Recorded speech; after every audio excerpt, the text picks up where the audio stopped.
flight in with the REV. I actually haven't made a video in a while. I just moved a few months ago from San Antonio, Texas to Virginia, just outside the DC area. But now that I'm all settled in, I'm looking to resume traveling and going on new adventures, exploring, etc. With the REV here. Before we get started, I just want to introduce you to this airport. It's called Warrenton Airpark. It's in Northern Virginia, and it's mostly fixed-wing ultralights and powered paragliders here. So good company for a slow-flying machine like the REV here. The runways here are pretty interesting. If you look out here to my right, that is runway 22. That's the main runway, and as you can see, the first 1,000 feet or so is asphalt, and then the second half is all turf, and it kind of slopes down and then upwards. So it's a pretty interesting little runway.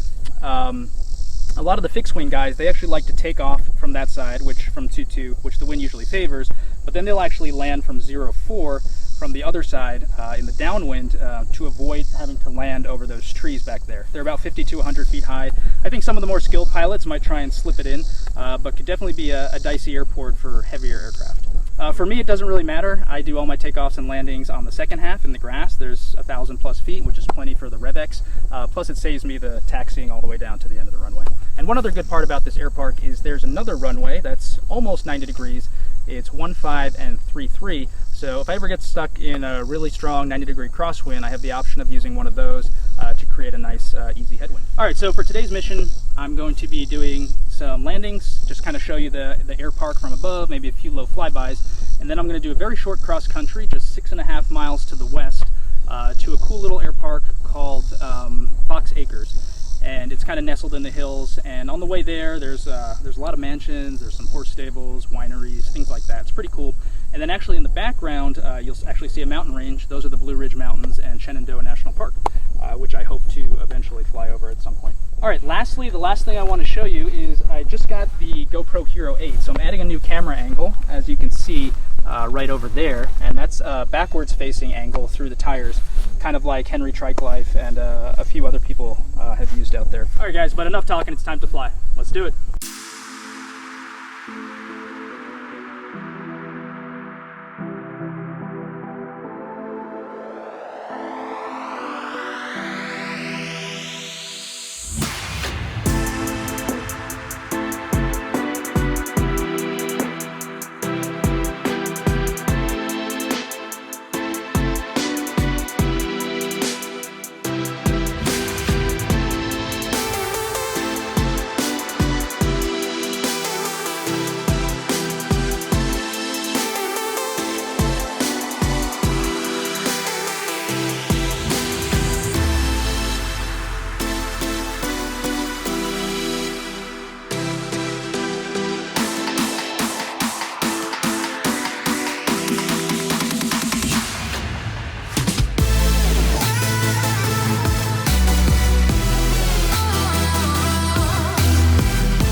We got some good stuff in there.